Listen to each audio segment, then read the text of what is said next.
Hello everyone, welcome to another episode of English with Havish. In today's episode, we will be talking about preposition of transport. ഇവിടെ മൂന്ന് prepositions ആണ് വരുന്നത് in, on and by. So ഇവ ഓരോന്നും നമുക്ക് example സഹിതം നോക്കാം. Firstly, on എന്ന preposition modes of transportൽ എപ്പോഴൊക്കെയാണ് ഉപയോഗിക്കാൻ പറ്റുക എന്ന് നോക്കാം. വാഹനത്തിൽ നടക്കാൻ കഴിയണം. Okay, should be able to walk inside the vehicle. രണ്ടാമത്തത് stand while in motion. ചലിക്കുമ്പോൾ നടക്കാൻ കഴിയണം. Let's look at a few examples and you will get a better idea. ബസ്സിന് ഉപയോഗിക്കുന്ന preposition on ആണോ in ആണോ എന്ന് നോക്കാം. See, ഇവിടെ ഒരു സ്കൂൾ ബസ് ഉണ്ട്. സ്കൂൾ ബസ്സിൽ കുട്ടികൾ നടക്കുന്നുണ്ട്. Okay, and you can also stand on a bus, right, while it's in motion. അപ്പോൾ നമ്മൾ ഇവിടെ on ഉപയോഗിക്കും. Let's look at a few examples. I saw her on the bus this morning. രാവിലെ ബസ്സിൽ വെച്ച് ഞാൻ അവളെ കണ്ടു. So on the bus ആണ്. കാരണം എന്താണ്? വാക്ക് ചെയ്യാനും പറ്റും, സ്റ്റാൻഡ് ചെയ്യാനും പറ്റും. Next one. They will be on the bus at 8 AM. 8 മണിക്ക് അവർ ബസ്സിൽ ഉണ്ടാകും. So on the bus ആണ് ഉപയോഗിക്കുന്നത്. Why? Because ബസ്സിൻ്റെ അകത്ത് വാക്ക് ചെയ്യാൻ പറ്റും. ബസ് മോഷനിലായിരിക്കുമ്പോൾ നമ്മൾക്ക് സ്റ്റാൻഡ് ചെയ്യാൻ പറ്റും. She fell asleep on the bus yesterday. വീണ്ടും on the bus. Remember, walk and stand. The next mode of transportation is the train. So, ഈ വീഡിയോ നോക്കിക്കോളൂ. സോ നമുക്ക് ട്രെയിനിൻ്റെ അകത്ത് നടക്കാനും പറ്റും. നമുക്ക് ട്രെയിൻ മോഷനിലായിരിക്കുമ്പോൾ ചലിക്കുമ്പോൾ അതിൻ്റെ അകത്ത് നിൽക്കാനും പറ്റും.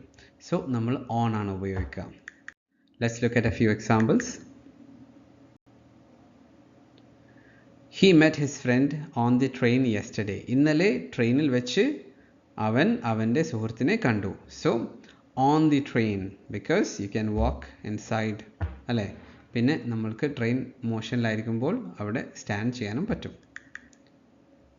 She takes a nap on the train after work. ജോലി കഴിഞ്ഞ് അവൾ ട്രെയിനിൽ ഉറങ്ങാറുണ്ട്. So on the train. I will work on the train next week. ഞാൻ അടുത്ത ആഴ്ച ട്രെയിനിൽ ജോലി ചെയ്യും. So on the train. So ഓർമ്മിക്കേണ്ടത് ഒരു ട്രാൻസ്പോർട്ടേഷൻ, ഒരു മോഡ് ഓഫ് ട്രാൻസ്പോർട്ടേഷൻ്റെ അകത്ത് വാക്ക് ചെയ്യാനോ അല്ലെങ്കിൽ സ്റ്റാൻഡ് ചെയ്യാനോ, അത് മോഷനിൽ ഉണ്ടാകുമ്പോൾ സ്റ്റാൻഡ് ചെയ്യാനോ പറ്റുമെങ്കിൽ we will use on. So our next mode of transportation is aeroplane, and obviously you can walk and you can also stand while it's in motion. So let's look at a few examples. He forgot his bag on the aeroplane last week. കഴിഞ്ഞ ആഴ്ച അവൻ വിമാനത്തിൽ bag വെച്ച് മറന്നു. So on the aeroplane ആണ്. They will arrive on the aeroplane tomorrow morning. അവർ നാളെ രാവിലെ വിമാനത്തിൽ എത്തും. So നമ്മൾ എന്തുകൊണ്ടാണ് on the aeroplane ഉപയോഗിക്കുന്നത് in അല്ലാതെ? Because you can walk and you can stand while in motion. We will have lunch on the aeroplane at noon. ഞങ്ങൾ ഉച്ചയ്ക്ക് വിമാനത്തിൽ ഉച്ചഭക്ഷണം കഴിക്കും. So on the aeroplane. Next example is the ship. So look at this video, and as you all know, ഷിപ്പിൻ്റെ അകത്ത് നമുക്ക് നടക്കാൻ പറ്റും. അതുകൂടാതെ ഷിപ്പ് മൂവ്മെൻറ്റിലായിരിക്കുമ്പോൾ നമുക്ക് നിൽക്കാനും പറ്റും. Look at few sentences. I met my colleague on the ship yesterday afternoon. ഇന്നലെ ഉച്ചയ്ക്ക് കപ്പലിൽ വെച്ച് ഞാൻ എൻ്റെ സഹപ്രവർത്തകനെ കണ്ടു. നമ്മൾ on the ship ആണ് ഉപയോഗിക്കുന്നത്. എന്തുകൊണ്ടാണ്? Because ഷിപ്പിൻ്റെ അകത്ത് നമുക്ക് നടക്കാൻ പറ്റും.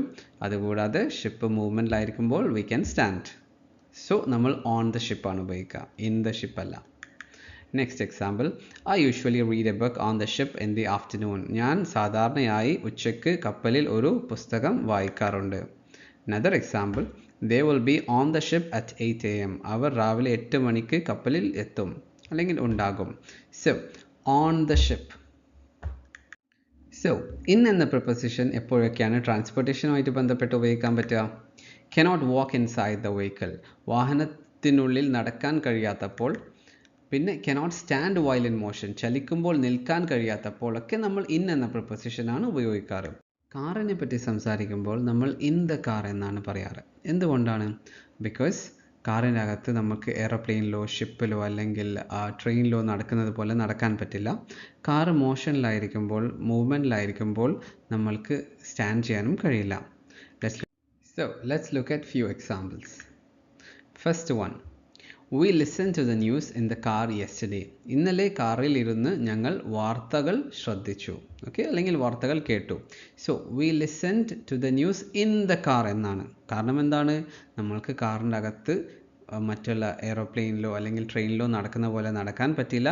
പിന്നെ കാർ മൂവ്മെൻറ്റിലായിരിക്കുമ്പോൾ നമ്മൾക്ക് നിൽക്കാനും കഴിയില്ല. Another example, we ate breakfast in the car yesterday morning. ഇന്നലെ രാവിലെ കാറിൽ കയറി പ്രഭാത ഭക്ഷണം കഴിച്ചു. സോ in the car ആണ്. Okay, I will be studying in the car next week. അടുത്ത ആഴ്ച ഞാൻ കാറിൽ പഠിക്കുകയായിരിക്കും. Okay, so in the car ആണ് ഉപയോഗിക്കുന്നത്, ഓൺ ദി കാർ അല്ല. എന്തുകൊണ്ടാണ്? ബിക്കോസ് കാറിൻ്റെ അകത്ത് നമുക്ക് നടക്കാൻ പറ്റില്ല, എയ്റോപ്ലെയിനിലോ അല്ലെങ്കിൽ ട്രെയിനിലോ നടക്കുന്നത് പോലെ. അനദർ വൺ, നമ്മൾ എയ്റോപ്ലെയിനിലോ അല്ലെങ്കിൽ ട്രെയിനിലോ നിൽക്കുന്നത് പോലെ വൈൽ ഇറ്റ്സ് ഇൻ മൂവ്മെൻറ്റ് നമുക്ക് കാറിൻ്റെ അകത്ത് നിൽക്കാൻ പറ്റില്ല. സോ ഇൻ ദ ആണ് ഉപയോഗിക്കേണ്ടത്. Let's look at A few more examples. Truck, they rested in the truck after the long drive. ദീർഘദൂര യാത്രയ്ക്ക് ശേഷം അവർ ട്രക്കിൽ വിശ്രമിച്ചു. സോ ട്രക്ക് വരുമ്പോൾ in the ആണ് വേണ്ടത്, in the truck. Helicopter, they took off in the helicopter yesterday. ഇന്നലെയാണ് അവർ ഹെലികോപ്റ്ററിൽ പറന്നുയർന്നത്. സോ ഹെലികോപ്റ്റർ ആകുമ്പോൾ in the ആണ്, എയ്റോപ്ലെയിൻ ആകുമ്പോൾ on the ആണ്. So you know the difference.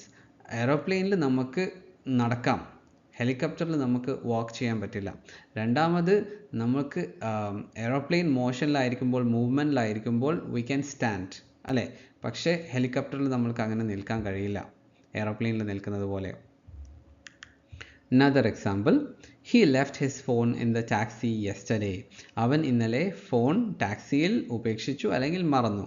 Okay, so in the taxi.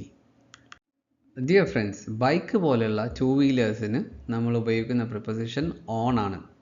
എന്തുകൊണ്ടാണെന്ന് വെച്ചാൽ അതിൻ്റെ സീറ്റിൻ്റെ മുകളിലാണല്ലോ നമ്മൾ ഇരിക്കുന്നത്, അതുകൊണ്ട് നമ്മൾ ഓൺ ഉപയോഗിക്കും. They will travel on the motor bike next summer. അടുത്ത വേനൽക്കാലത്ത് അവർ മോട്ടോർ ബൈക്കിൽ യാത്ര ചെയ്യും. So on the motor bike because we are sitting on the seat. സൈക്കിളിനും ഓൺ ആണ്. He learned to ride on the cycle last week. കഴിഞ്ഞ ആഴ്ച അവൻ സൈക്കിൾ ചവിട്ടാൻ പഠിച്ചു. സോ സൈക്കിളിൻ്റെ ആ സീറ്റിൻ്റെ മുകളിലാണല്ലോ നമ്മൾ ഇരിക്കുന്നത്. സോ ഓൺ ആണ് വേണ്ടത്. ഓക്കെ, ഹോഴ്സ്, ക്യാമൽ എന്ന ആനിമൽസിൻ്റെ മുമ്പിലൊക്കെ നമ്മൾ ഓൺ എന്ന പ്രിപ്പോസിഷനാണ് ഉപയോഗിക്കുന്നത്. Let's look at an example. They went on a long drive on the horse during the winter break.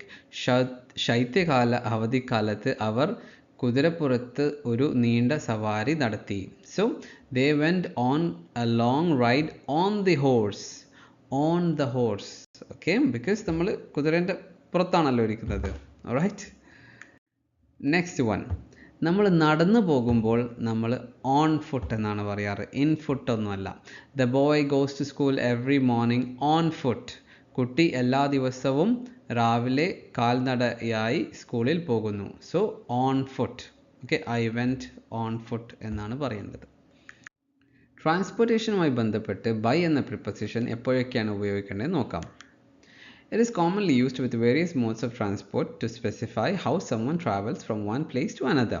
ഒരാൾ ഒരിടത്ത് നിന്ന് മറ്റൊരിടത്തേക്ക് എങ്ങനെ യാത്ര ചെയ്യുന്നുവെന്ന് വ്യക്തമാക്കാൻ വേണ്ടിയിട്ട്. Let's look at few examples. First example, she travels by bus to work every day. അവൾ എല്ലാ ദിവസവും ജോലിസ്ഥലത്തേക്ക് ബസ്സിൽ യാത്ര ചെയ്യുന്നു. സോ എപ്പോഴാണ് നമ്മൾ ബൈ ഉപയോഗിക്കുന്നത്? ഒരാൾ ഒരിടത്ത് നിന്ന് മറ്റൊരിടത്തേക്ക് എങ്ങനെ യാത്ര ചെയ്യുന്നുവെന്ന് വ്യക്തമാക്കാൻ. ജനറലായിട്ട് ബൈ ബസ്, ബസ്സിൽ യാത്ര ചെയ്യുന്നു. They flew by plane to their vacation destination last month. കഴിഞ്ഞ മാസം അവർ തങ്ങളുടെ അവധിക്കാല ലക്ഷ്യസ്ഥാനത്തേക്ക് വിമാനത്തിൽ പറന്നു. എങ്ങനെയാണ് അവർ അവിടെ എത്തിയത്? By plain. സോ ഒരാൾ ഒരിടത്ത് നിന്ന് മറ്റൊരിടത്തേക്ക് എങ്ങനെ യാത്ര ചെയ്യുന്നു എന്ന് വ്യക്തമാക്കാൻ വേണ്ടിയിട്ട് നമ്മൾ ബൈ ഉപയോഗിക്കും. സോ ഇത് ജനറൽ ആയിട്ട് പറയുവാൻ വേണ്ടിയിട്ടാണ് ബൈ ഉപയോഗിക്കുന്നത്, സ്പെസിഫിക് ആയിട്ടല്ല. They arrived by ferry to the island trip in the morning.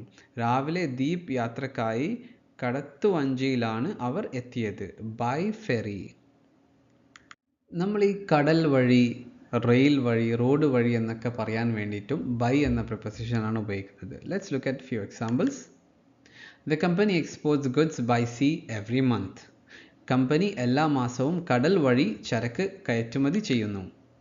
They traveled by air to Europe last summer.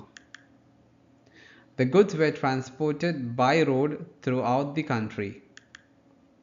She traveled by rail to visit her family last year. Thank you for watching everyone. I hope the video was useful.